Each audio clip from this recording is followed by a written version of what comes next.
One, two. Thank you, Luleka, renowned head of communication. I told Luleka when she introduces me, she must just say Clement Manyatela. And she insisted on renowned, but I'll take it for now. Dumelang, good evening, everyone. Thank you so much for joining us this evening, and welcome to the launch of Awakened. Awakened to My True Self by Nonkululeko Gobodo. This is a book that has been coming for a very long time. And thanks to COVID, Mam Nonkululeko had time to start penning her thoughts and pouring her heart out. And I say pouring, I'm using that word deliberately because the level of vulnerability in this book, it's incredible. And that's why some of us are not authors, because we are not capable of reaching deep within us and having honest reflections about ourselves, about our mistakes, about our successes, and the stories behind those successes. I know that she's been approached many times to have her story told over the decades, and she wasn't ready to tell the story. And I'm glad you've waited, Mam Nonkululeko, because when you read the book, you can tell that this time around, she was ready to tell the story. It's very evident in the book. I know Mam Nonkululeko as a powerhouse. She is, just as you know her, the first South Africa's female chartered accountant, a former chairman and founder of SizweNtsalubaGobodo, which is the largest Black accounting and auditing firm. She's a leading figure in the business world. She has won several awards. She really tore her way into a male-dominated industry and flourished. But what I didn't know was the human behind the success story. I didn't know about the pain. I didn't know the sacrifices. I didn't know the mistakes behind the superwoman that I have come to know until I read this book. I couldn't put it down, and I did tell her this week that this book has had such a massive impact on my life. And I wasn't saying that because I was trying to impress her, but it's because it's helped me start my own journey of healing. And I want to encourage you that if you haven't gotten your book yet, we still have a few copies, right, Sandy? So please get your copy, and Mam Nonkululeko is going to be signing some of your copies outside. I promise you, it's gonna have a great impact on your life, and we're going to be unpacking some of the themes in the book. But right now, I want you to help me welcome Mam Nonkululeko, who's gonna just take a few minutes to tell you about the journey to birthing this book. So let's give it up for her.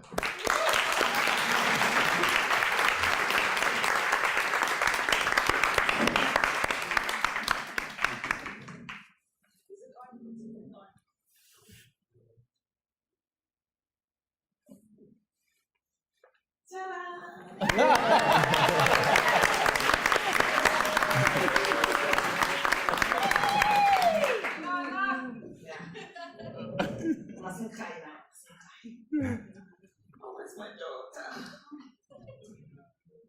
Thanks so much, guys, for coming. Wow. You know, you think about writing a book, we are pressurized. People are offering to write the book. Like, okay. And then there's a time, I think it was in 2019, when I decided I'm going to write this book, I'm going to write it myself. Because who can tell the story better than I?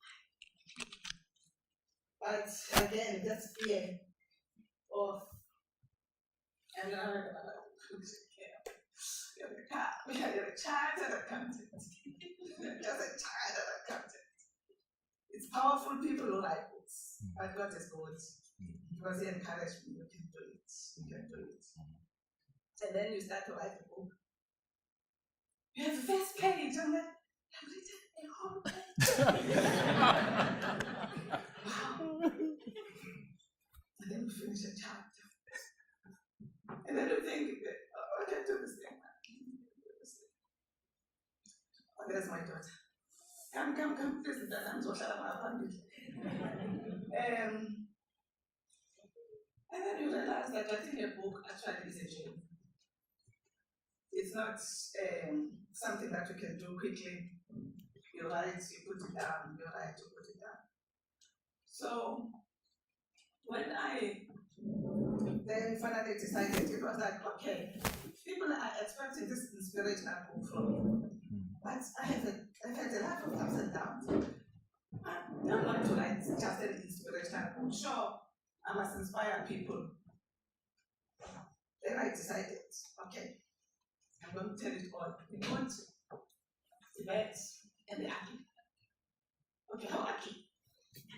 The people are saying, really? Are you sure people just nice stories? I was like, yeah, okay, I don't know how ugly. But as well, I think the book courage comes. Even this one. Yes, I said it. Are you sure? Even this one.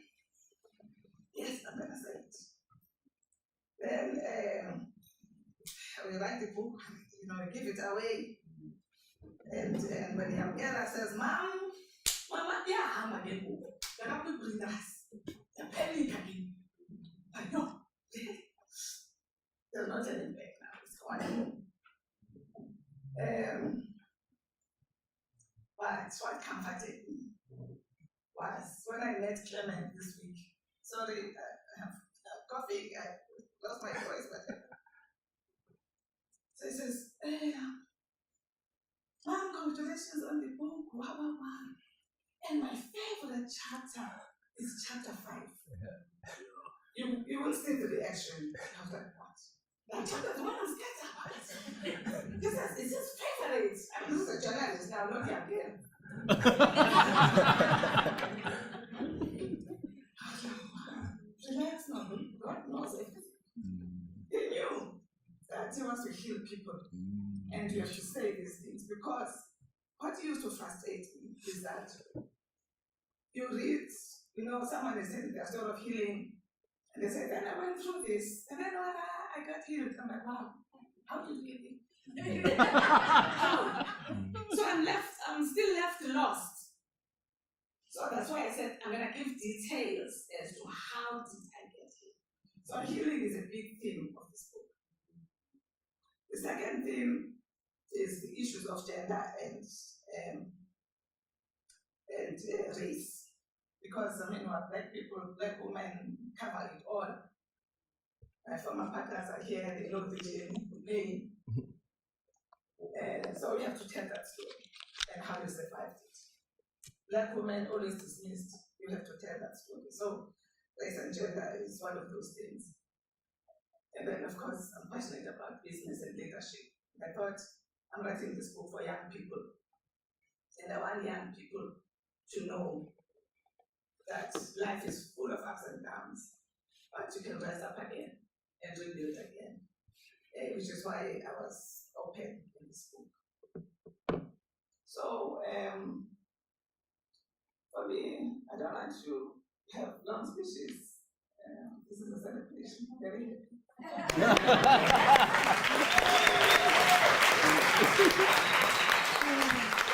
Then how am I going to publish the book? Okay.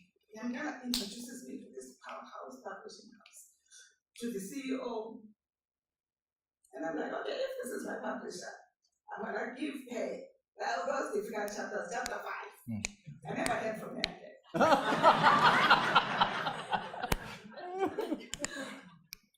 So I forgot publishers.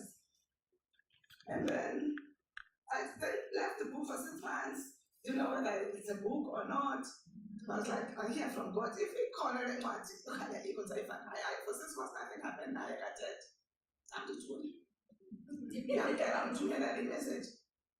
How far is the book, Mom? Didn't even answer. Didn't answer. I was like, I don't know. Then suddenly the book comes back. And God has a plan. Self-publish and put together this team of people. I want these young women to come here and join them. Young Gala, Kateko, Mambo, please.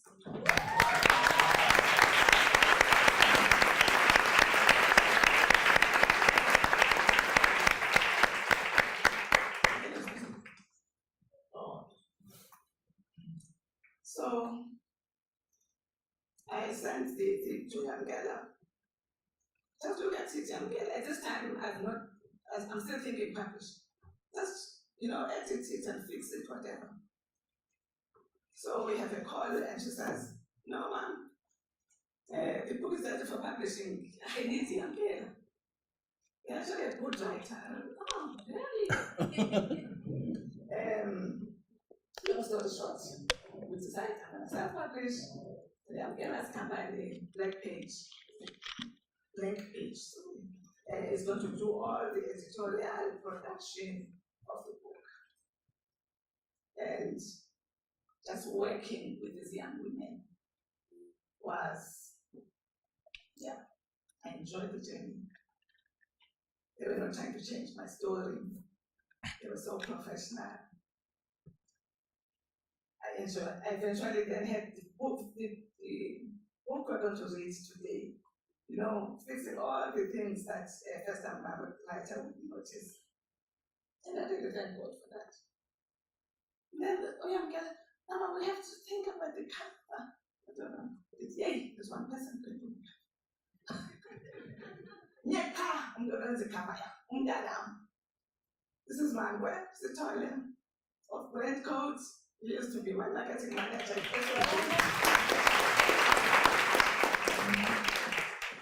So we're panicking now with the deadline. The umbrella is panicking. Let's not panic. When she gives it to me, I know I will be hit. All this planting that you see was done by this child. And this planting, she did it for free.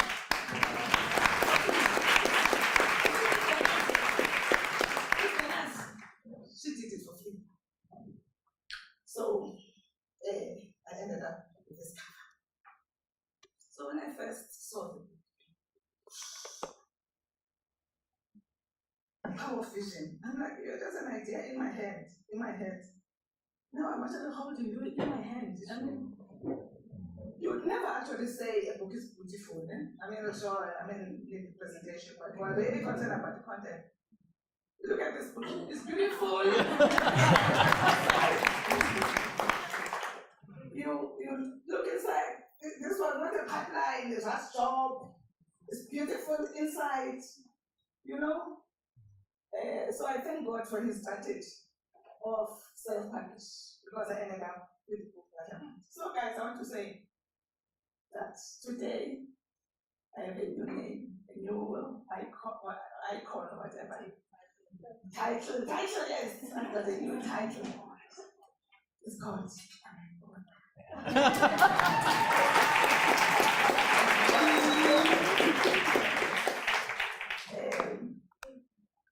there's no big publishing company. This is Ben Page, this young woman who runs her own publishing company. This young woman who runs her own branding company called Brand Code. This is awakened in action. Sure. We can do these things for ourselves. Sure. Thank you. Wow.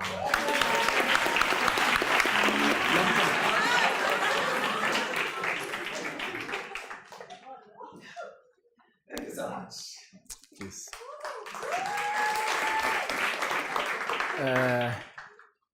Mrs. Author, we need you here. Kaloku, you're an author now, so you have to be here. No, sorry, something important I forgot. Please, go ahead. So, guys, I want to thank you for coming. I want to thank my many families. I see my family from BBC here coming to support me. Shoprite, Isaka. And I want to thank all of you for coming to support me. But I want to thank my family who are here to support me. Thank you very much, family. You've been with me through this journey. And I want to introduce you to my children. The Kaya, we call him Zena, you call him Kaya.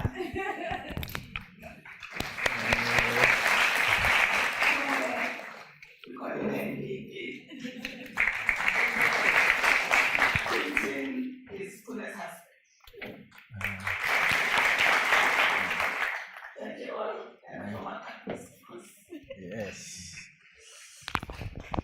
Wonderful. I'm so happy to meet Umangwe because in the book you speak so highly of her. And it's so wonderful because she has an input in the book and she speaks so highly of you as well. So I was so happy to see her. I'm so excited to see you excited because the Nonkululeko I read about in chapter 1, 2, who was so reserved, who was feeling rejected, who was so just to herself. And now she's celebrating, she's seeing this vision. The young Nonkululeko, do you think she would believe, seeing you now that you have written a book, you're an author, and you have managed to achieve so much? Sure. Don't remind me of her. No, that Nonkululeko didn't know who she was. She really believed that she would amount to nothing in life. And of course, when you believe those things, you're going to fall pregnant at 17. And then this is the end of my life. I mean, it's like my life has ended. Needless to say that ended up being the catalyst that really transformed my life. But it's just, the issue of rejection is actually strange because you believe these things that you are rejected. I had this difficult relationship with my mom. Yeah. And I just, believed that she didn't love me and all of that. And I was afraid of her. But when you reflect later, you realize that she had genuine concerns about this quiet child. My older siblings are all outgoing. So here comes Nonkululeko that she's terrified. What's going to happen to this child? But then, unfortunately, those seeds of rejection are born, and you grow up thinking, believing all these things about yourself. But of course, rejection, you can turn it around as I did. And I'm really excited now to actually wrote her a letter after I wrote the book. I actually filed that letter. Yeah. Because in the book, I don't actually say that in the book. Do I say that? I don't you know. do. In the book, you say that you had conversations with her. Oh, yes, I had, but I didn't say about the letter. But not the letter, yeah. Yeah, I wrote her a letter. And because I felt I owed her, I don't know whether it's an apology or whatever. And I told her that, but you are resilient, in spite of everything I believed about myself, but you were resilient. And without you, I wouldn't be here today. And she was such a strong personality. I mean, your background from secondary school, even primary school, how you were bullied, and you had to take a stand and say, that is not going to happen again. Just explain to us how the bullying, the perception of rejection contributed to then you falling pregnant at 17, you getting married at 17, and the pressure that you felt at the time. Did you feel this is it? Because you had dreams before you fell pregnant. So when it happened, did you feel, my goodness, is this the end? Or is it still possible for me to achieve this vision that I have? No. When I fell pregnant, it was like the end. It's just that I had such strong parents, who just supported me through that pregnancy. And I think with their strong support, then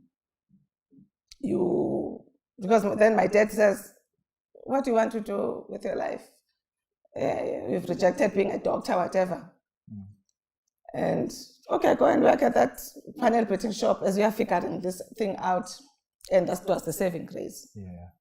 But it was that getting married and suddenly becoming a leader in my family household with myself and Tina and my ex, and finding myself a leader, that the light was starting to shine through the darkness. That Yeah, but until I had those experiences where I was bullied by my white managers and I was able to stand up to them, that's when then I realized I am not this thing that I always believed I was. Yeah. Yeah. Oh, that's beautiful. So, do you think it was, you refer to it as a saving grace when you were sent to the panel beating to work? Were you working as a bookkeeper then? Yes. I think. Yes. Is that where you fell in love with chartered accounting? Yes, yes. That's why, I mean, remember growing up in these black communities, I didn't even know there was such a profession when I was trying to figure out, until I was there at the panel beating shop and introduced to accounting, and then auditors would come and audit the books. And in fact, this auditing firm is actually black. Then I learned about Professor Nkushu. That's when then I fell in love with chartered accountancy. Yeah. And by the way, the panel beating company was owned by her parents. And yeah. And they sent her there. Okay. And I think at the time you were taking a break, I think for a year. No, after the pregnancy, after the pregnancy. Yeah, you're trying to figure out your life. Yeah. Okay, so I'm glad we've laid the foundation with your childhood and how you grew up and the perceptions you had, and we'll touch more on this because chapter 5, my favorite book, my favorite chapter, touches a lot on that because it's about healing, and we'll reference that a lot. Let's talk about when your career started. You became famous like this when you qualified as a chartered accountant. You didn't understand how big a deal it was, and then you suddenly saw cameras coming to your home. Just explain to us how you dealt with that, because you didn't know at the time you were the first black female chartered accountant until you were told, and there was just media attention on you. Yeah, I mean, I always say that I enjoyed my success for one day. It was my success, you know. It achieved the impossible, married with 2 kids, and this difficult thing that everybody was telling me that I was going to fail. Then the following day, it turns out I'm the first. But if even that following day I'm the first, okay, I never really cared about this first thing. There were people who wanted to be the first, but I was not one of them. So I still didn't dawn on me what that means until media descended onto my small town in Amtata. So my first reaction was like, no, guys, I did this for me. So please, guys, I'm just a shy girl from the Transkei. I did this for me. Until that journalist from the SABC, the young girl was asking me about his name. I'm like, how can I remember? It was 35 years ago. He sobered me up and said, no, this is not about you. You are now a role model for young people, for women. And he was absolutely right. Even today, I get into a lift and someone recognizes me. Oh, wow, sis, am I inspired? Today, I'm like, it happened 35 years ago, guys. Yeah. Do you sometimes feel the pressure of being the first? Because you don't choose that. And I often hear people say, it's hard to be me. Well, them, not me. Jeez. I have an easy life. Chill. I mean, nobody. But there are people like who are like you, who are like, oof, first black female chartered accountant. Do you feel the pressure of, because now you are a role model to so many people, and it's outside of your hands. Is that a lot of pressure for you? And did you feel it at the time? At the time, I really felt it. That sobering up by that journalist. Then I realized, oh, okay, if then I'm a role model. You know, my mother used to say to my sister, you are the first carriage of the train. If you fall, then the whole train is going to fall. So those words came back to me, yo, I'm the first carriage of the train. If I fall, everybody falls. So AWSA, we're celebrating 20 years. And so I'm getting all these messages. I'm not responding to them. And the president is here, Ubusha. Guess who's in the Mabas? You've got to get her there. You've got to get her there. So I'm like, when are you gonna let me go? You know, it's been 35 years. You take over now, you guys. So they're never gonna let me forget it. Is it lonely though? Because when you read the book, there are so many firsts. So first black female chartered accountant, first Gobodo, first on some boards, and you are mostly the only female or the only black female. Does it get lonely when you are that first and you don't have the solidarity of your fellow black sisters, your fellow black brothers who understand the culture, who understand the difficult journey you've had? I mean, I always say that we're those pioneers who had to figure this thing out as we're going, you know, and we had no role models. I mean, Prof. Kutlu was a role model, but he was a man. And so you sort of had to figure this out and realize also that if you don't make it in these boardrooms, even from back then as a manager, as an executive, then, you know, all other women will be treated the same way. So which is why I decided very early to fight my way through. Did you put pressure on yourself? Because it's almost like you didn't leave the door open for any failure. Even when your dad was worried about you when you were waiting for your results after writing your exams, and you were like, there is no other choice. I'm passing and I'm going to be a chartered accountant, and they were worried.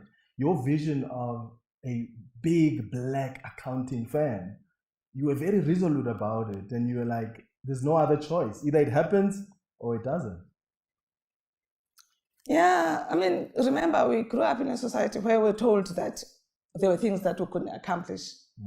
That always was at the back of my mind, that I'm going to prove that there's nothing I cannot do.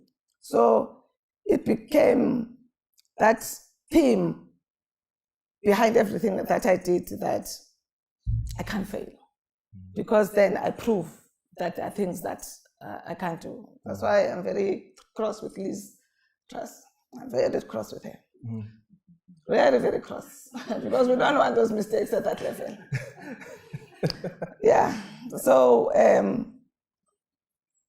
because, I mean, there are all these young ones who are coming after us. So if, as black women, we don't make it, then they lose hope also. So it was a lot of pressure. A lot of pressure. We're going to do some reading now. You're the author. So you're going to read your own book on page 96. And I'm sending you to page 96 because I want don't to have my glasses here. Oh, Askis, I'll read for you. Because you speak about how difficult it was to manage being a single mom, especially later on, and building a career. And I'm going to read this part. And you say, of pursuing my ambitions and the impact it had on my children, I have wondered if I should have slowed down or set less ambitious goals for myself. I realized that the market would not have waited for me. I'm still happy with my choice. I would have regretted it if I had sacrificed for my children. They grow up and they pursue their own dreams. I now live alone while they're living their own lives. I'm always grateful for any time they give me these days and any holiday that they spend with me. Tell us about the guilt you felt when you were working so hard to build your own career and to make sure that your children are also comfortable financially while you were not spending so much time with them. No, you know, these are sort of choices that we make in life. And I think my mother made that choice of being a career woman. And I suppose being raised by her, it was sort of easy for me. I mean, she never verbalized it, but I'm sure she made that choice. And it was very hard on us as kids. My mom was a nurse and she's never there, you know.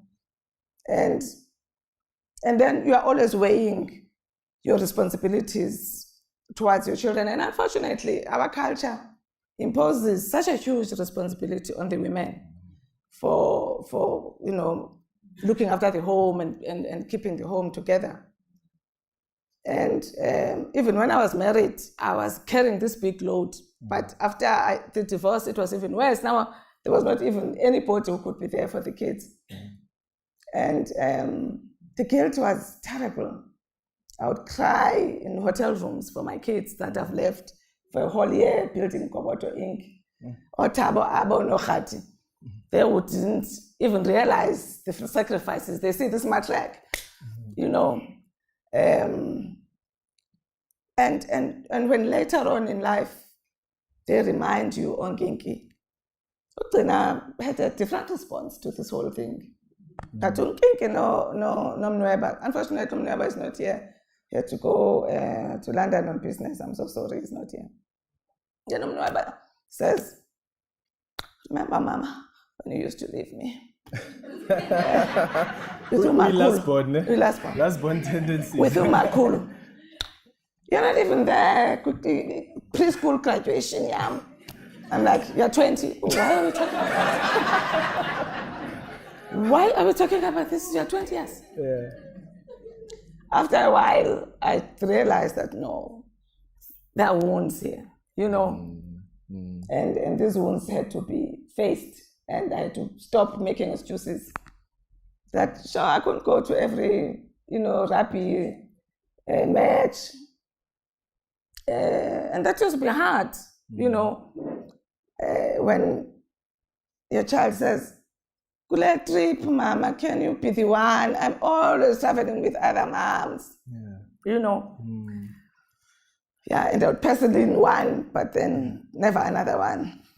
That's interesting. I was reading Dina's input, and you look at it and you're feeling guilty, but Dina, in his input, says he feels like you afforded some level of,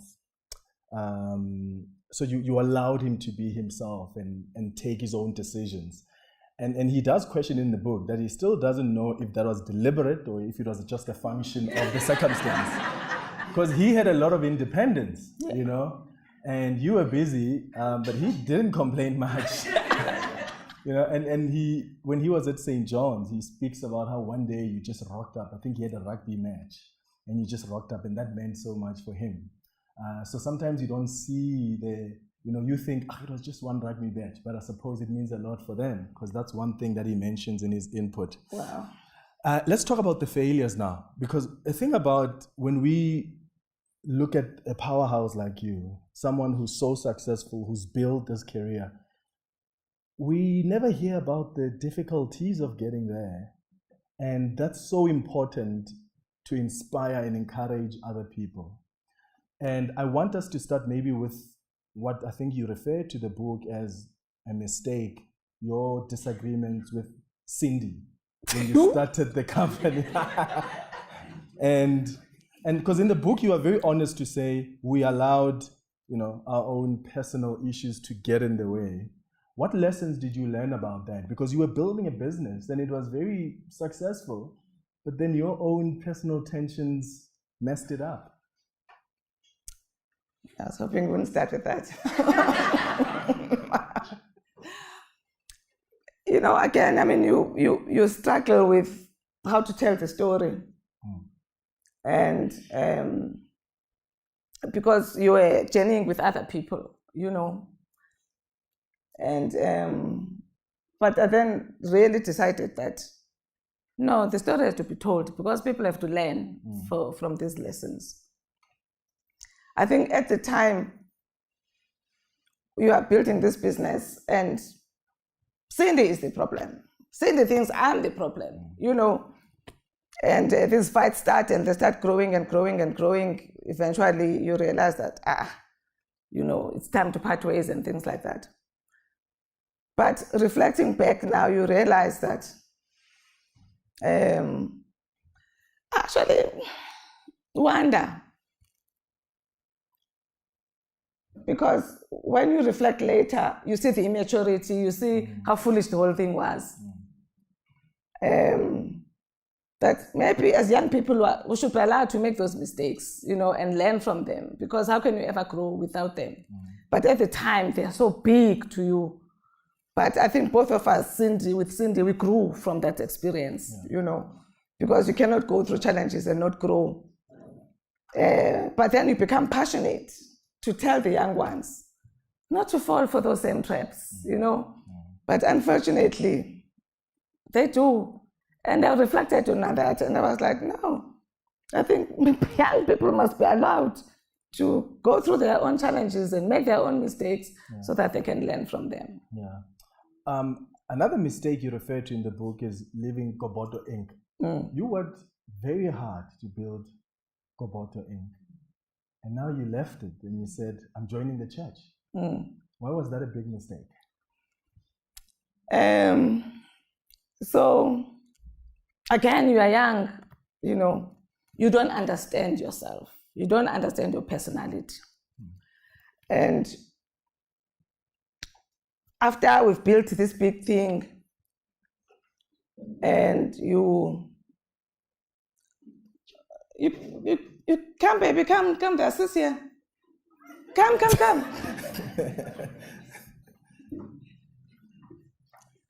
You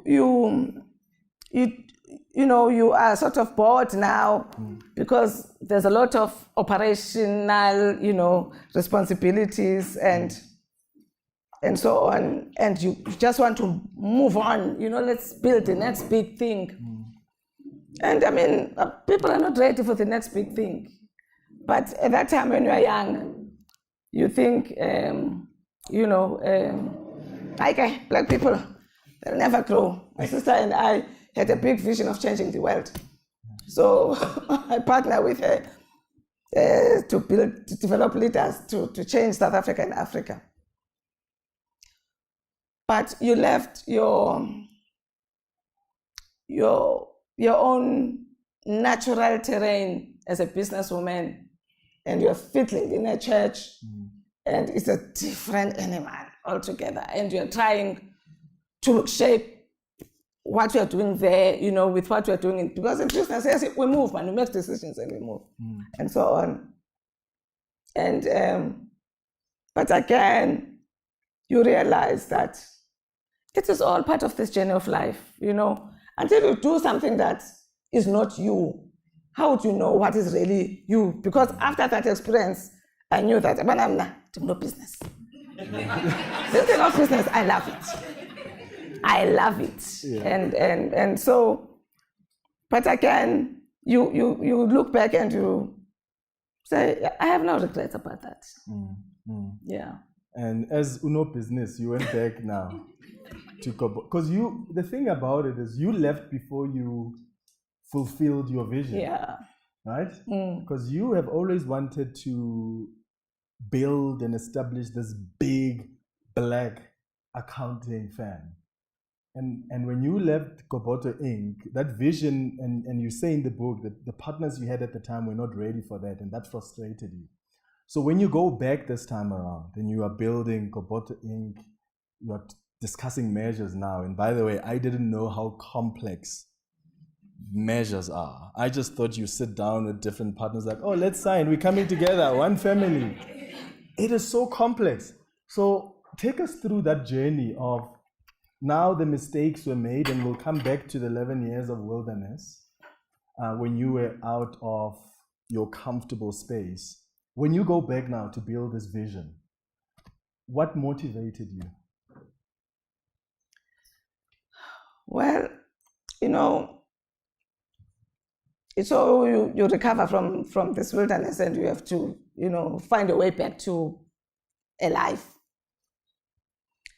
And I don't really want to go back to the profession. I'm grappling with this because I'm like, I know, they don't want this big black firm.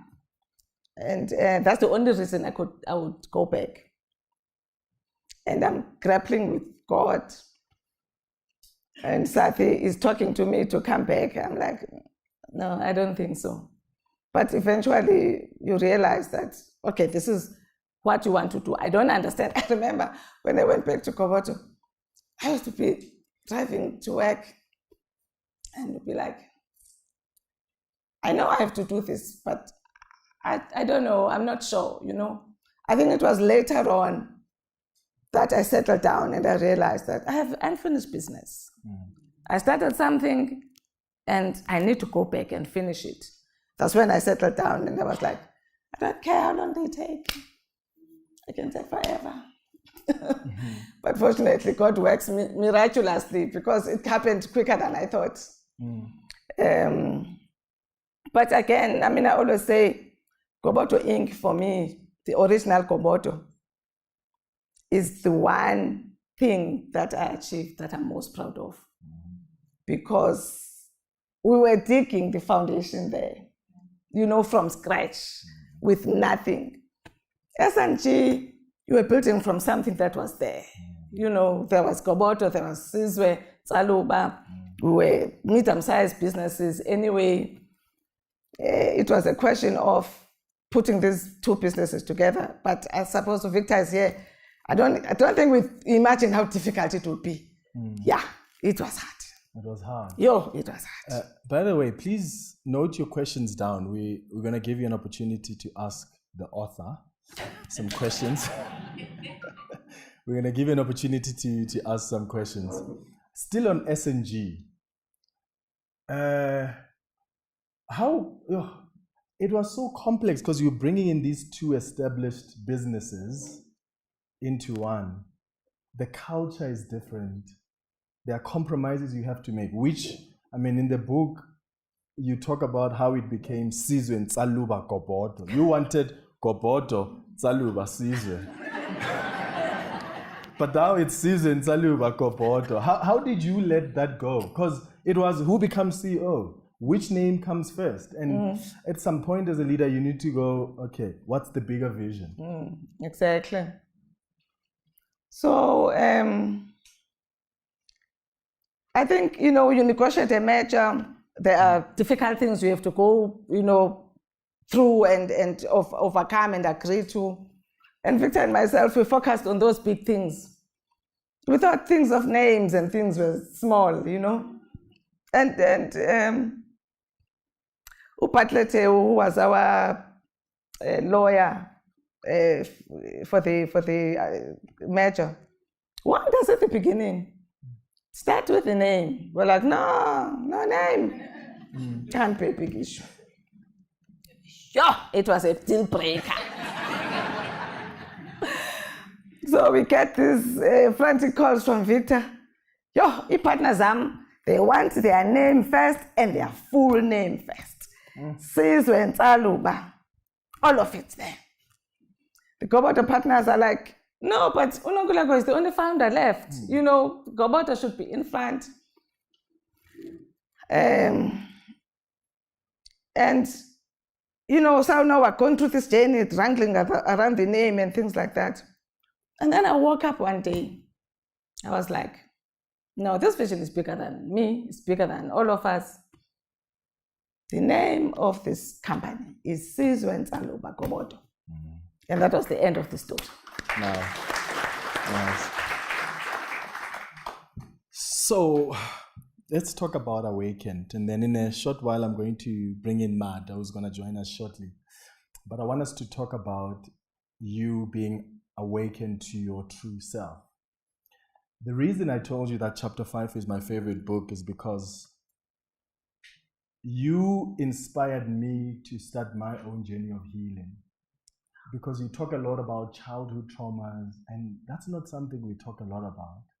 There are so many things that we have pushed under the carpet because we are here now, so why must we focus there? But until you actually deal and you nurse, and in the book you say parent that inner child, until you do that, you're not going to move anywhere. How did you become awakened to your true self? You speak about the 11 years of wilderness. Is that when you decided, I need to go within and reflect because you saw you were not happy, something was not okay? Oh, no, the journey of healing, what I found is that why maybe we don't embark on it is because it's a journey, you know. And I was really committed to my journey of healing because I was just tired of falling into the same, making the same mistake and falling over the same mistakes and things like that. But I think during those wilderness years, I reflected and I dealt with a lot of things. And I thought, wow, I was done, because rejection is when I dealt with rejection in those years. Because I thought maybe rejection was the biggest stumbling block. But later on, you realize that you're still not okay, And you're like, okay, what do I do now? And you have to dig again and find new things that we have to deal with. And for me, religion and spirituality were always a big part of my life. That's why I have a whole chapter in my book about religion, my journey with religion and spirituality. Because I was a spiritual person, I could persevere, because I don't think if I was not a spiritual person, I would have persevered. Because there was this issue of being two people. One strong, powerful, doing big things. The other one making big mistakes. And this used to be confusing to me. When I've lost this big one, then this new one would emerge. And I would be so stuck with her, or him, or her, or whatever. And I wouldn't even recognize myself. I would wonder, but why is that one the one I know? And I had to deal with this thing of being two people because it was just confusing. And then I would find the Nonkululeko I know, I would fly again, and something would happen, and that one will come back again. I'm like, when? So I'm trying to say that I'm glad that my journey of healing was difficult. And I'm glad that God encouraged me to be open and honest about it, because I realized that people are not prepared to open those wounds because they are painful to open. But if you persevere and suddenly you could bring those two personalities together and become one person. And then that's when I could say, I found my true self. I'm no longer confused now. I'm no longer two people. Because we are all broken, right? At some point, we need to go on our own journey of healing. The ego, you speak about the ego. And it's very difficult for us to acknowledge our egos, right? So how did you start distinguishing between the two people, like the Nonku, who is this strong personality, who's got this ego? I know what I want, and you must give me what I want. But you also have this Nonku who from child was wounded and was reserved and is hurt. How did you rationalize the two, and how did you deal with your ego? Because in the book you say we must learn to actually soften and talk to your ego, because you can't just let it be. Sometimes it screams and you need to. How did you do that? So, again, I grew up in the church. In the church, they talk about the flesh and things like that. And this thing of the flesh for me did not bring me a cushion. Thank you. And glasses. So you can read your book. No, these are, I've got two sets of glasses. Okay. But so, I feel like she's for me, avoiding this to thing read was, her own book, hey? I should have brought them, but I have this small purse, so nothing would fit. It's okay. Then I would lose my glasses. Yeah. Anyway, next reading, I will definitely make sure that I bring my book, my glasses. So I was never satisfied because whatever they were saying was not answering these two people. Me, the real self, and this ego that is wounded and is doing all these behaviors that I don't even understand myself. So it was in this journey where I had first to separate the two. Oh, so the Nonkululeko who does these big things is different from the egoic Nonkululeko who does all these other mistakes.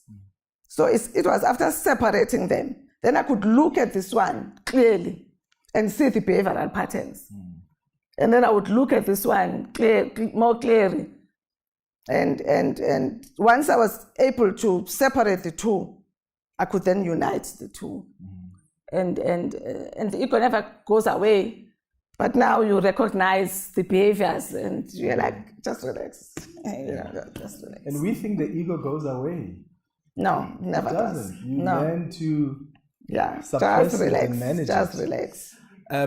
Ladies and gentlemen, please help me welcome Mada Chifularo, who is a leadership coach, adjunct faculty here at Gibbs. He is into management consulting, former head of Dial Direct Insurance, former manager there. He's also an author. He's going to join the conversation, and then we're going to take some of your questions as we go along.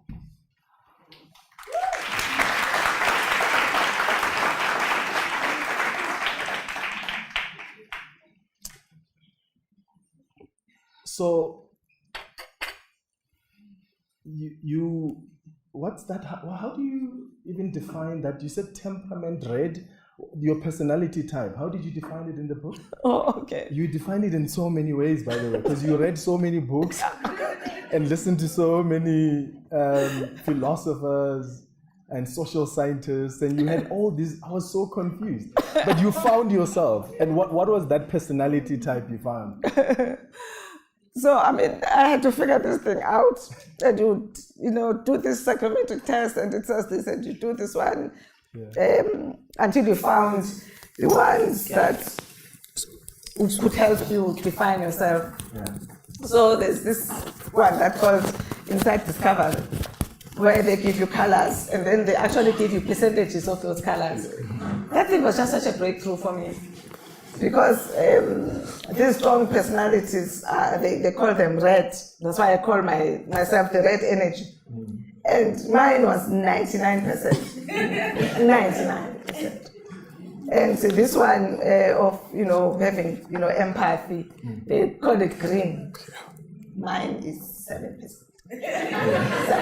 7%. So that's why I then understood why I was always so impatient with people, always rushing people to the next thing, and all of that. And thank you to my partners who put up with me. But getting that understanding is very helpful. Because then when that red energy is coming up, even if you are not able to manage it, because when you are under pressure, then you can't manage it at all. Yeah. But at least afterwards you can sit back and say, I understand why I acted that way, whereas before I was in the dark. Yeah. I'd like to hear from the pastors how it was dealing with that red energy. Yes, my former pastor. Dealing with the red energy. So, me and Manda read the book. And we had a conversation yesterday because you are a leadership coach yourself, Manda, and you know about the imposter syndrome. And I want us to talk a little bit about that. And maybe let's start with you. When did you feel it in your journey? When did you start experiencing it? Did you doubt yourself at some point? All the time. All the time. You always start from that place of doubting yourself. Yeah. I remember when I wanted to establish Gobodo Incorporated, I was, in Antata. It's a small town. I'm known there. When I'm knocking on doors, when I sit down, and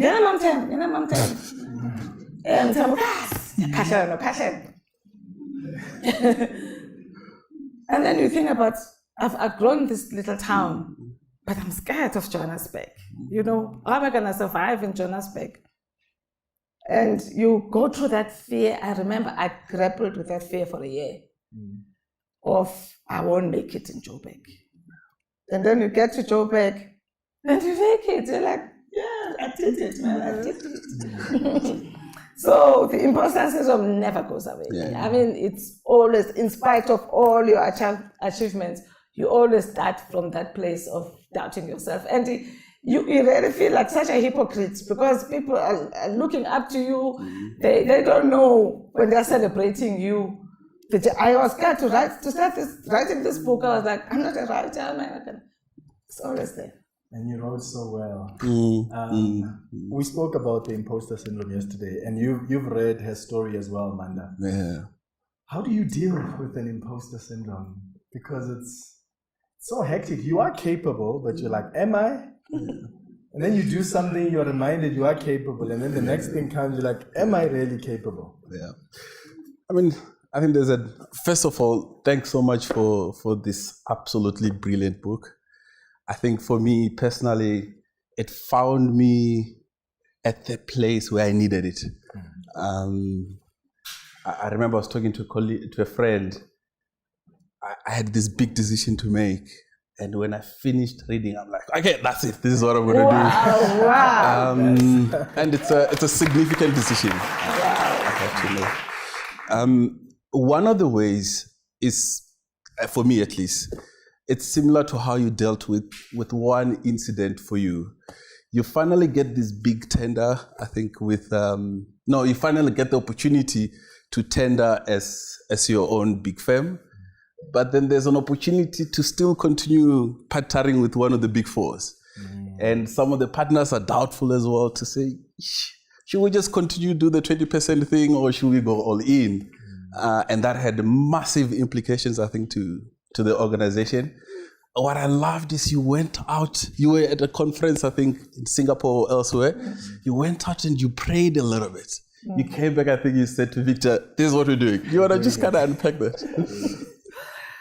Yeah, so I remember, we have this dream of this big black accounting firm.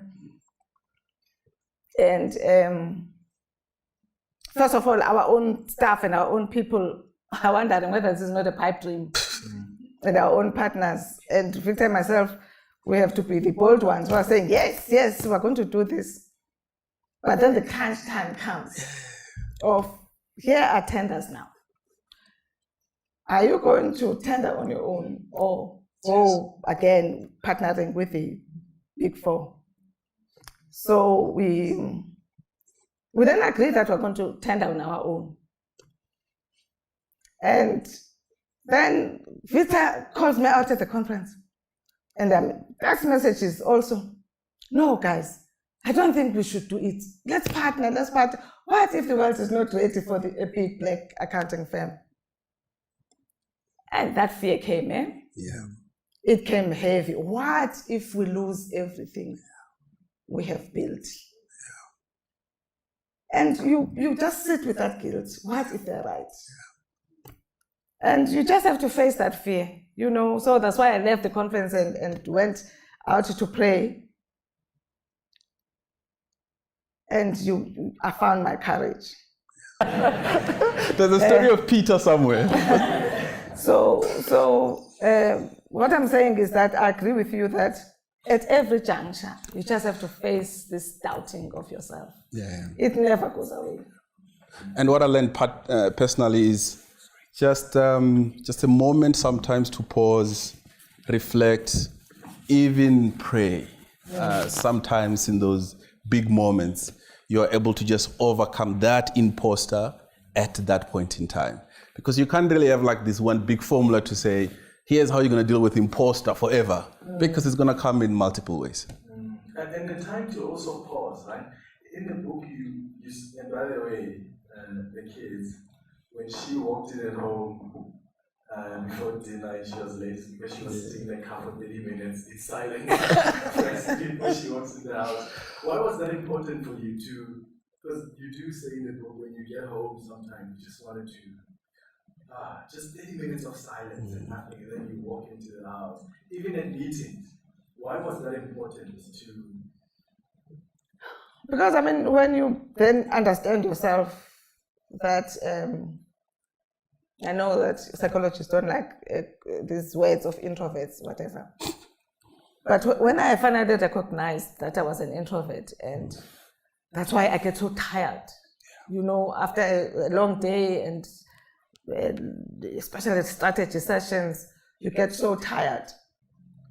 But you put yourself under pressure, you know, there's a strategy session and then a dinner, and you feel, you know, you have to. And I remember I was, you know, with this open plan, whatever, even if you have your own office, you need to leave the door open, and this traffic going up and down, and you are so tired. Then when I realized that, I gave myself permission that during the break, the lunch break, when, you know, I have to go and find my 10 minutes of silence before I join the group, then I'm refreshed, and so on. And I would watch other introverts at that dinner, leaving one by one, early, because we're just so exhausted. So knowing yourself is very important. So, Thabo Nogati used to whisper, that CEO with a closed door, just close the door again. So you've been surviving this open plan? No, not at all. I think she says open plans were designed by extroverts. Exactly. They were. So I want to read something. I think this is a powerful paragraph in the book. Probably my favorite paragraph, and I'll contrast it with where we find ourselves. You say in page 90, a vision will always be challenged. That has been my experience.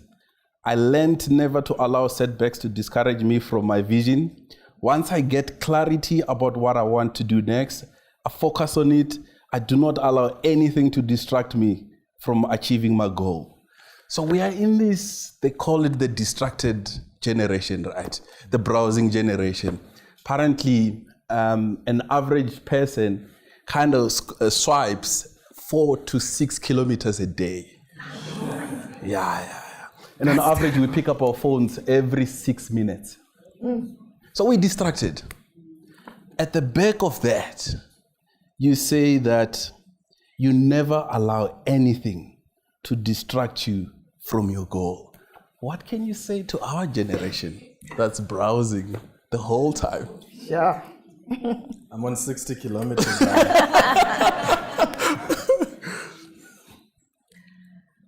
You know, when you have a vision, the vision is a powerful thing. It's a sort of the force of creating anything. Anything starts with an idea in your head, you know, a vision.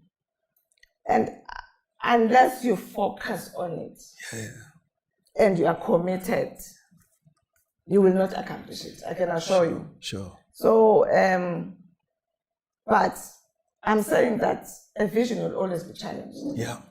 You know, I mean, I'm challenged now.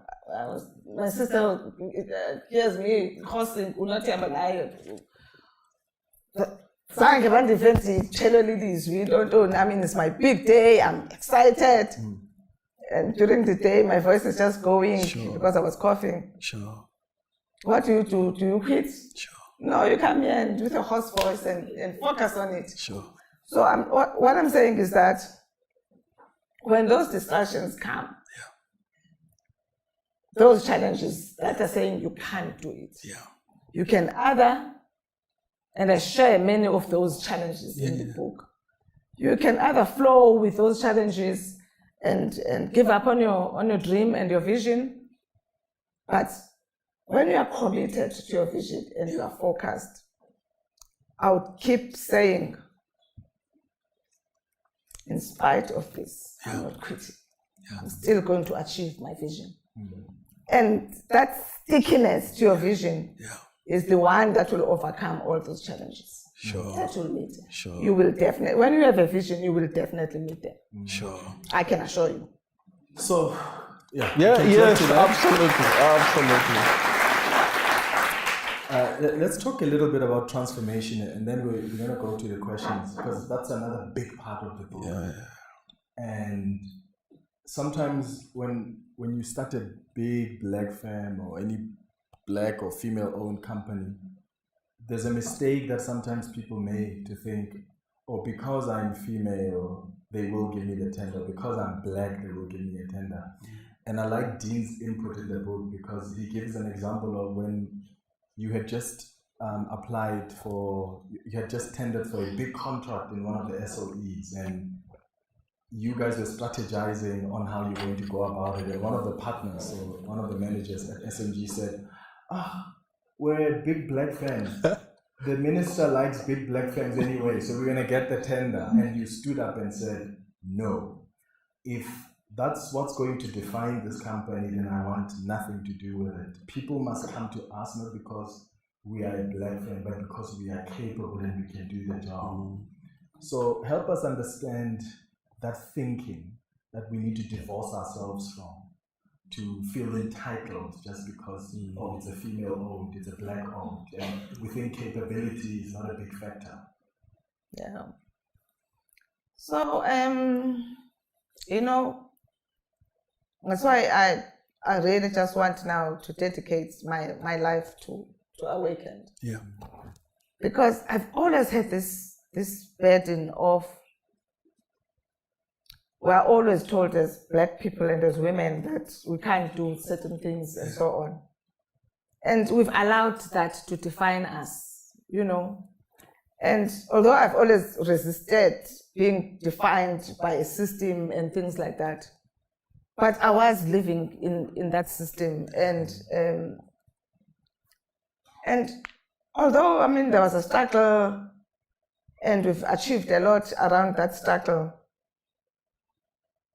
one thing that always used to bother me was like, we're always waiting for the other side to change. Men must change and then we'll be okay as women. White people must change and then we'll be okay as black people. And that's why when that's that mentality in a business that we're going to depend now on our blackness, I could never agree with that. Because then you are allowing yourself to be defined by a system. And I believe that it's time now to stop the excuses and begin to attend to who we truly are and find our authentic selves and our authentic power. Because I don't care, there is no force in the world that can stand against that. Lovely. So, but lovely, absolutely. With that, at least for you, there was this pressure to perform. You get this massive Transnet deal, and Peter Moyo says, other auditing firms are allowed to make mistakes in the first year, but you can't make mistakes. So for me, from a leadership perspective, when there's that pressure, that's when people make more mistakes, right? If I have to make the part or else, that's when it goes the other way. How do you manage that tension when you have to outperform because in fact, your life depends on it and many, many more generations depend on it, and still kind of have the calm that says, we're going to do these things, we're going to have the clarity of thought, etc. Yeah. For us, failure was not an option at all. It was really just not an option. Yeah. And because, as a black person, people are waiting for you to make your first mistake. While people can make mistakes and we understand them, and we can actually tolerate them making many mistakes, but a black person makes one mistake and you're out of the door, So we just knew that we had to carry this burden. It was heavy. Sure. That burden was heavy that you always have to perform. Yeah. Otherwise, you could lose everything. That's sad, though. Yeah. I want to try to find a paragraph to read, because that picks up on what you said about we always wait for people to change. Yeah. Honestly, when I read that part, I was like, that's a bit controversial, because I was like, but white people have to change. And you're not saying white people don't need to change or men don't need to change. You were saying there's a lot of work we need to do ourselves. And I shared with you this week that, and in the book you talk about learning and unlearning, and all of us have stuff to unlearn. Yeah. Maybe you work in your company and there's a white manager that you somehow respect more than the black manager, and you're not thinking about it, right? It's subconscious. But those are the kind of things you need to unlearn. And in the book, you emphasize that responsibility on us, right? And stop looking at, oh, white people have to stop being racist, right? It's how do we also stop seeing ourselves as inferior, right? Because if there's a white person who feels they're inferior to us by virtue of us being black, they need us to be inferior in order to feel superior. If we are not feeling inferior, they're not going to feel superior. So what's that responsibility on us to do the work in us and not just wait for the other party to change? Yeah, I mean, this is something I really feel strongly about. And it really starts with, if you are in a relationship, you know, husband and wife, whatever. Remember, this one thinks you are the problem, and this other one thinks you are the problem. And the problem will never solved. But when one party decides to change, you know, okay, I'm not going to look at him or her. I'm going to focus on myself to change. Suddenly, the relationship changes. And that's when that idea came from. That, I mean, we'll wait for white people until the cows come home, really, for our situation as black people to change. They can take their own time. But I really believe that if we could start focusing on ourselves and start seeing ourselves as inferior, even as women, seeing ourselves as inferior, because we almost, when we come in this male-dominated environments, we almost have to, you know, submit to the situation and change ourselves, you know, sort of change who you are so that you can make the other people around comfortable. And so I'm saying it is time now to start this journey of forget them. Let's focus on ourselves and see where it will get us. Because I tell you, white people, sorry white people in the room, some of them are my friends, and I love you very much. They need someone to be inferior for them to remain superior. If black people would stop seeing themselves as inferior, who are they superior to? Who are they superior to?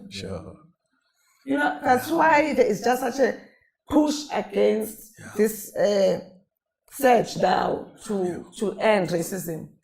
It's because they're going to lose their whole identity is around this issue of, then I lose my whole identity of superiority. But that's not our problem, guys. The fact that they will lose their identity of superiority, we want to lose ours of inferiority.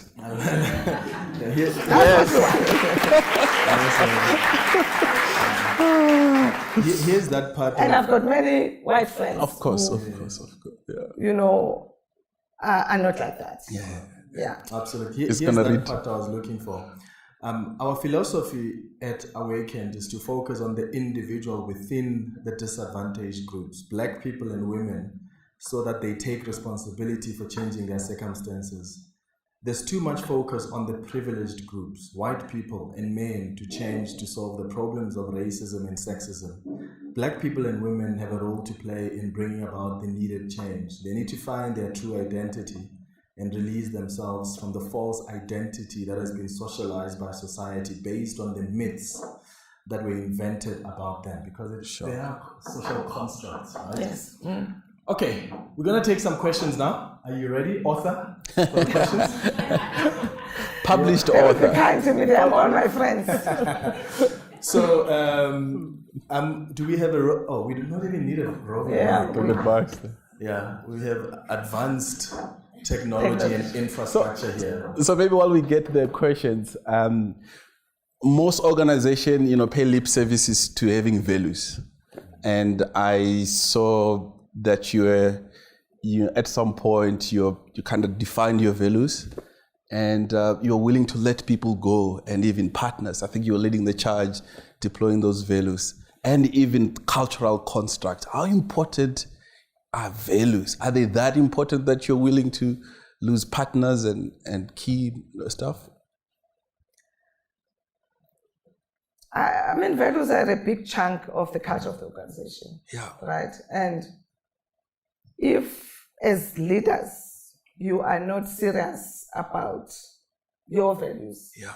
and start by living them as leaders, people look up to you anyway. So you can't say one thing and behave differently. Yeah.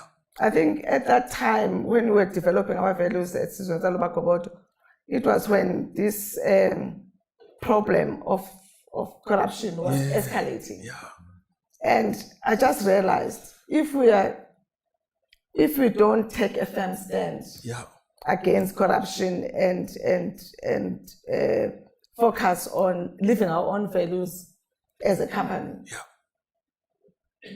we're going to end one day. Sure. Definitely end one day. So for me, values are a big part of the culture of the organization. And because they define behavior. Sure. And we've seen how big companies crumble. Sure. When they... And I was in Zim and we were talking about Arthur Anderson. Yeah. I mean, the ripple effects of that thing. Yeah. Everywhere. Yeah. Because of values. Yeah. Really. Sure. Sure. Okay. You can raise your hand. Okay, we're gonna start this side. Yes, you can start. So yeah.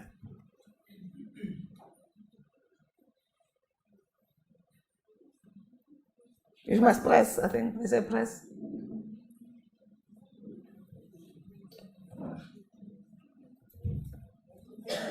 Greetings, everyone. Special greeting to our guest.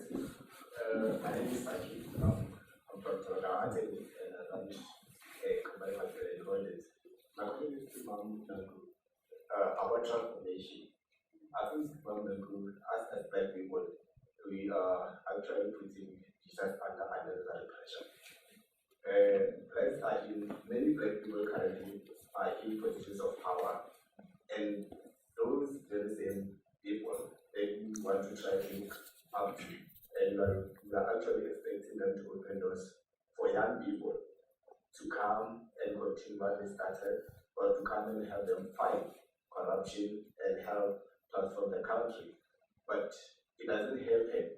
So in May this year we had the BBC, Black Business Council, whereby I raised a question about transformation, and I told the commissioner of Competition Commission that it is unfair that it is in the public domain that the Competition Commission doesn't bring Black people, be it accounting, be it legal, does not do that.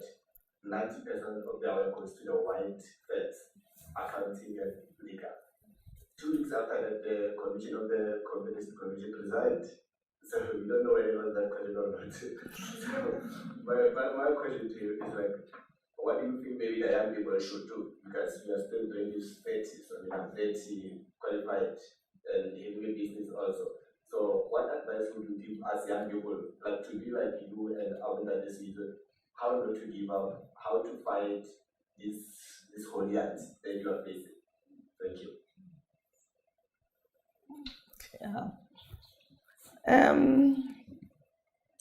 It's unfortunate that even when we get into positions of power, we are always under pressure, to perform, to please, to whatever. And I would, suspect sometimes, because we are afraid of failure, and you've been told that Black people are failures, you're afraid to bring in Black people. And because if they fail, then that failure would be on you as well. That's why in my book I really commend the people who sat on those boards and those executives at that time who opened doors for us, because it took a lot of courage for them to do so. So, I think for me, this is a journey. This thing of transformation is a journey. Yeah. And it is time now, as Black people and as women, we take responsibility for it. Sure. Because again, you're waiting for this, executive to open. And I commend executives who do open doors for other Black people and women. And there are many of those who do. But I mean, generally, we always have, as Black people and as women, have to fight our way in, always have to fight our way in. And it's just unfair that has to continue. But for me, it's about owning this thing now. Sure. We have to start owning it. Sure. That's where I am. And I believe that as we start to own it, that transformation now will not be dependent on the person sitting on the other door, on the other side of the door. Yes, please, go ahead. Hi, my name is Nell. Thank you so much, Mama, for the discussion. I just wanted to find out, specifically as someone that we see as a leader, and in many ways, I think anyone that would have seen you, if it wasn't for this event, we already know the impact the visible impact you had in defining what Black leadership looks like in South Africa. And I think a lot of people need to, in many ways, give you your flowers in that regard. And I just personally want to say thank you. I knew about you when I was 12 years old. Sure. Wow. I can't tell you how old I am now. Well, quite a legend. But for me, I think the one thing I'm really interested in is because we're in a group of accountants, so I'm guessing a lot of the questions you're probably going to get are going to be related to the industry. But another question that I sincerely wanted to ask you was, what role did community play in your upcoming? Because I think if there's one thing that we've probably done a huge disservice about in ourselves as young people is that we don't necessarily try and have a huge emphasis on understanding what community does in terms of like shaping leadership, specifically in a corporate and in a business ecosystem. Because I think that's the one thing that also perhaps you'd say that our white counterparts do quite effectively, which is that they're able to harness networks. And how did you navigate that, and how would you advise us specifically in this day and age to do that? I was so fortunate to grow up in Namtata because I always say that environment socialized me. Growing up in a buzzing society where there are successful Black business people and successful Black professionals.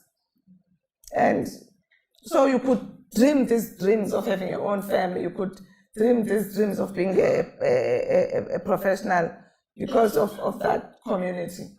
That's when I encountered racism in the workplace, my identity was defined by that society. So society really plays a big part.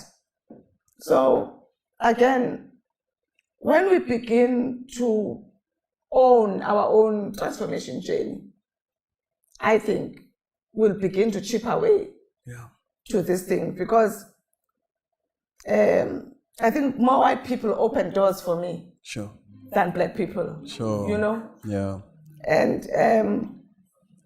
And that's not right. It's really not right, because Black people are just so scared to empower other Black people, and I commend many of them who do.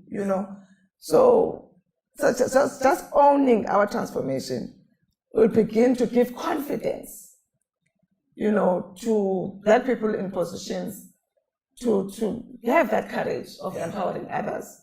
My son Uqina always says, Mama, who owns these big listed companies? Black pensioners' money. Yeah, it's true. So who owns them? And we sit in these big companies. And we're afraid to make tough decisions. And I'm proud that my son does make those tough decisions. And empower. He was showing me his structure the other day. And he had to chip away to achieve that. So I'm trying to say that because of this belief in our inferiority, even when you are in companies that are owned by Black pensioners' monies, we don't have the courage to own this space ourselves because we believe we're inferior. So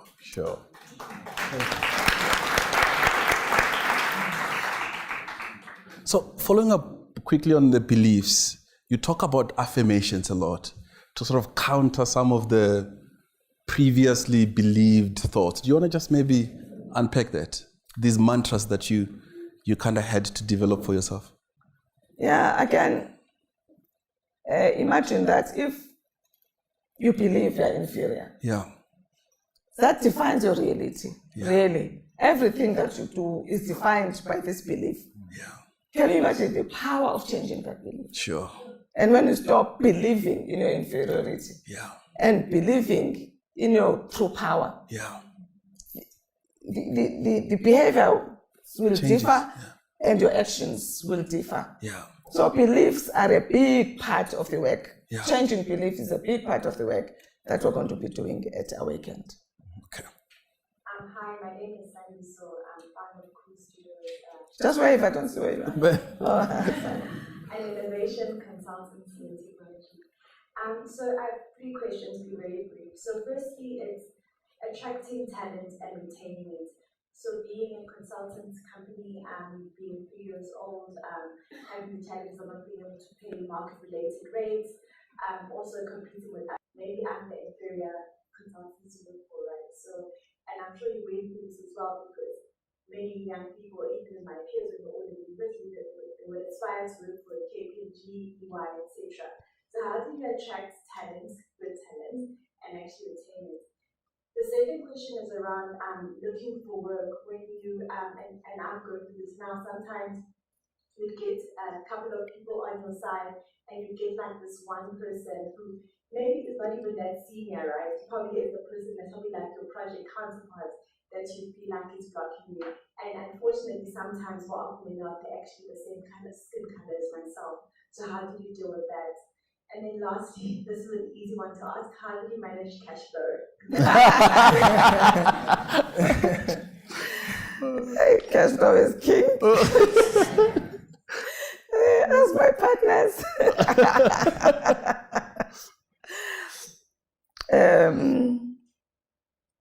I mean, cash flow, I think it's something I had talked about in my book. After the excitement of starting your own practice, the first thing that hits you is, cash flow. I don't have money for salaries. And you just have to have that discipline of properly managing your cash flow. And it's very difficult when you're a small business to being everything, you know. At least at Gobodo now, we were bigger, we had other partners, and you know, there was Utabo, who was the CFO watching our cash flows. Whereas when I was small and all by myself, I was chasing work and then realized I don't have money for salaries. But that's why you must always have this thing of growing, because as you grow, you add more resources to your business to be able to manage these things better. Talent. It's just amazing that, you know, a vision will draw people to you. Whether you're small or not. Because the reason why we're able to draw talent was because they were attracted by the vision. So if you don't have a unique vision that can attract people, it's going to be difficult if you're just trying to copy the next person, you know. And in terms of differentiating yourself, I mean, my daughter here is in the film industry, one of the most difficult industries. And for years, they were trying to, you know, break these doors in this industry and struggling until they realized that they have to carve a niche for themselves. And they changed their strategy to being equity, diversity, belonging. It's not the order thing, still using film. And now big white advertising companies have to partner with them because they don't have that. Lovely. You know, and they're able to open their own doors. Lovely. Because they've carved within the industry their own unique thing. So you always, even if you're small, you have to find your own, carve your own niche thing. And for us at Gobodo, for instance, what we did was to build businesses around the passions of the partners. Yes. So if Khati and Feti were interested in forensics, so we built a whole forensic business around that. And then Ojo Timunye were interested in financial services, so we built a whole business around financial services. That's how we actually broke through. Please. Good evening. My name is Kuru. The works of professionals come under tremendous scrutiny over the past 2 years, following the foremost fatal collapse of Nights of the sign of African Bank. Today we read about Tom Nutshulot's voluntary business rescue process. And of course, no one can ever forget the shenanigans that related to the GoTo-related companies. My question, and I'm keen to get the chairman's insights into what's the state of the auditing profession today. But secondly, how do you also increase the level of confidence that there is, from a public perspective, in the profession? I feel like there's often a misunderstanding of the role of auditors, and partly to blame the media, tenants. No one can ever forget how Mr. Moses Posan was scapegoated in the KPMG GoTo-related audits, but no one seems to know the auditor of Simon or African Bank or even Tom matter. So, keen to get the chairman's insights, and thank you very much for a wonderful book. I look forward to reading it. I told you the question was coming. I'm retired. I'm retired. You know, this whole thing of we love our profession. You know, we call it our beloved profession. And to actually see what it had to go through has been heartbreaking, really, really heartbreaking. And this, again, you're talking about values, you know. And it's so easy when we forget values for those wheels to come off. And unfortunately, when that momentum is downwards, it's been going. And when you think that maybe we've reached the bottom, no, there's even a deeper one. Sure. You know, which is why values are so important. Yeah. Because when you don't have those values, when you allow them to sleep, collecting yourself again and gaining the trust of people again is hard. I mean, it's been years now. Yeah. We're still struggling to earn the confidence and respect of people because new stories come up, you know, over and over again. And because I've had a lot of ups and downs, I'm always a believer that it is out of challenges that we grow. And I do believe that as a profession, we are learning from the mistakes. And we have no choice. You know, society needs auditors. We just have to fix this. I always say we're smart people. Surely we can fix this. And we will. Yeah, that's interesting because also, I mean, the profession depends on the independence and credibility. That's basically your currency. So if that's out of the window, then what do you? You are dead. But do you have hope that soon, because you're saying it's been years trying to regain that confidence, do you have hope that the profession is getting back to that place where it's seen as independent, it's seen as credible, in spite of all the mistakes that have been made with some of the companies? Of course, I mean, as a profession, we can't do this thing on our own. When the whole fabric of the country is crumbling in itself all around us, unfortunately, it takes with it even the accounting profession. I mean, would never even, if anyone had told me that would be taken, you know, that's why we need to protect our judicial system, really, because if that goes, then we're already dead. So, I mean, that's why in the book, I'm like, we can't even wait for leaders now to fix the continent. We really can't. Again, it's that thing of if we tolerate poor leadership, we deserve whatever we get. Sure. Yeah. So talking about the continent, many companies do try to grow to the rest of the continent. Do you want to just talk to us about your Africa strategy?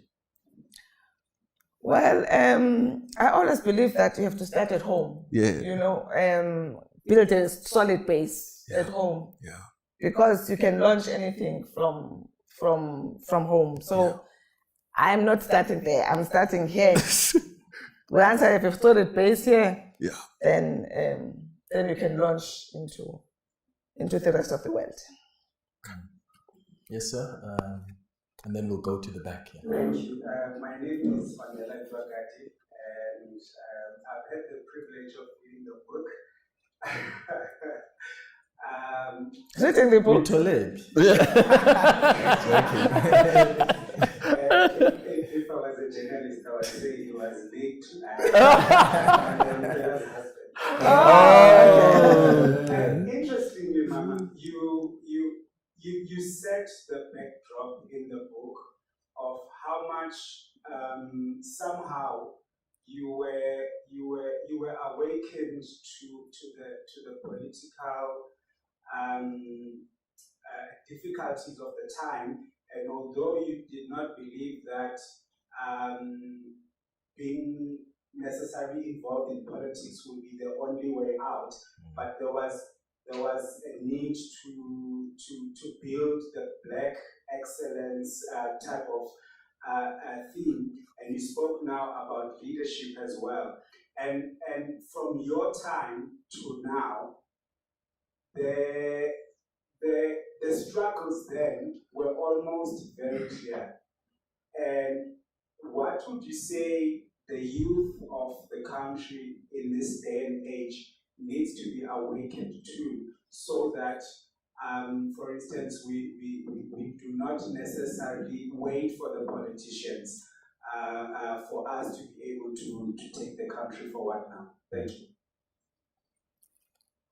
Yeah, I mean, I suppose that I think we demonstrated as Black accountants that in spite of the system of the day, we deserved our place in the sun, and we're going to get it, you know. And yes, we had the support of the politicians and the government, because if they didn't give us the big projects that we ended up doing, we would not have been able to build. But, you know, I'm always proud of the fact that we didn't squander those opportunities. SizweNtsalubaGobodo, SNG is still there today, you know. Whereas, you know, we have tenderpreneurs and we don't see big Black businesses standing up. So I would say to the youth of today that you can't wait. You know, my young son, Umnweba, there are young people who are building, but it's trading in minerals. And they knocked on doors, and when doors didn't open, they just persevered building their business. And he would come home and say, "Mom, hey, cash flow Kubi, can I leave my flat and come and live with you for a few months?" Of course, he's lucky to have someone like me. And I'm proud of him now that they are breaking through international. That's why he has to go to London, certainly this week. Because we can't wait for them. Sure. Young Black people, please, you really just have to understand this, that we are never going to build this country if you don't take up the arms. Sure. We used to take arms, guns. We need to take other arms now. Sure. To rebuild our country, ourselves. Sure. Politicians or no politicians, with or without them. Sure. Okay, we haven't taken... we only took one female there. Diversity. Yes. There are females there. There's my mentor, but you're my mentee now. Yes. So we're going to take just the last three questions, because we're going to need to wrap. So we'll start with you. Yes. Hi, my name is Liseko Mamatuba, and I work with township schools. I'm concerned that fewer and fewer learners in township schools are doing mathematics. So I don't know if it's going to produce a lot of accountants going forward. Because now they're combining accounting with math literacy, and that they cannot do BCom. And fewer doing math. So I don't know if it's reflective already now, but going forward we have a big problem. And I don't know if the big companies can do anything about it, like talk to the government about the policy. Because we're getting fewer and fewer learners who enter the accounting profession because of math literacy. Yeah. I mean, this mismanagement of human resources. For me, I mean, once you mismanage human resources as a country, you are dead. Yeah.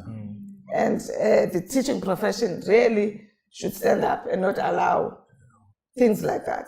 Because that pipeline, without that pipeline, you can't build anything, really. I mean, that's a short story that you're telling.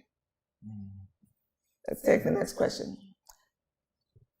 hayi makasiphendule ululama yimenti ihambe thuna kaloku iba khona ngoku favoritism. They say favor ain't fair. I'll take it. Thanks for my name is Luna Maboy. Okay, so I have two questions. The one is, you had this great vision and it actually came to life. You built an organization. You know, it started off like a small VC maybe, but for those people in this room who have a vision, like what one piece of advice would you give to them? That's the one. And secondly, having had that vision, you had your own tools. You had pressure that you put on yourself to continue. You had your faith that helped you to go through. How did you get partners that align with you and other people in the business to also rally around the vision and to not give up along the way to keep going? I mean, for me, vision is the most powerful thing in the world. Yeah. Because without a vision, everything starts with a vision. Yeah. And it's just amazing how a vision draws everything to itself. Yeah. And I was always just amazed at when you're dreaming of a big black accounting firm, you don't even know where you're going to start, you know. But you just believe in your vision. And the most important thing is to believe in your vision. And then suddenly you are in a room with several people, Peter Moyo, that you've never met.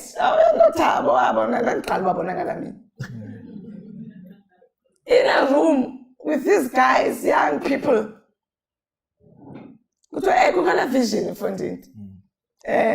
At the end of the meeting, no, I want to be part of it. No, I want to be part of it. No, I want to be part of it. It's just amazing how that happens. And then suddenly, when you are in this room, there's no big Transnet tender or Stella Sitau, whatever. 2 months down the line, there's this opportunity. Stella Sitau is opening opportunities for us at Transnet. I always say it's all about timing. Yeah, it's incredible. But timing is intuitive. It's like, you know, God is just directing you at the right time because everything is being pulled together in the vision. So never be afraid to dream. Sure. Never be afraid to dream. Lovely. My last. We have to close. We promised people 8 o'clock. You can have your last. My last question. So, to get to where you are, there was, you had so many transitions, career transitions. You turned down a lot of opportunities. And you mentioned the word boredom or being bored 15 times in the book. So is that like, for people that are probably in roles now and they're feeling a little bit bored, is that a sign to transition? Yeah, I suppose life will tell you when it's time to move. Yeah, I must say, but sometimes we ignore the signs and that's when we end up in trouble. Yeah. Thanks. Sure.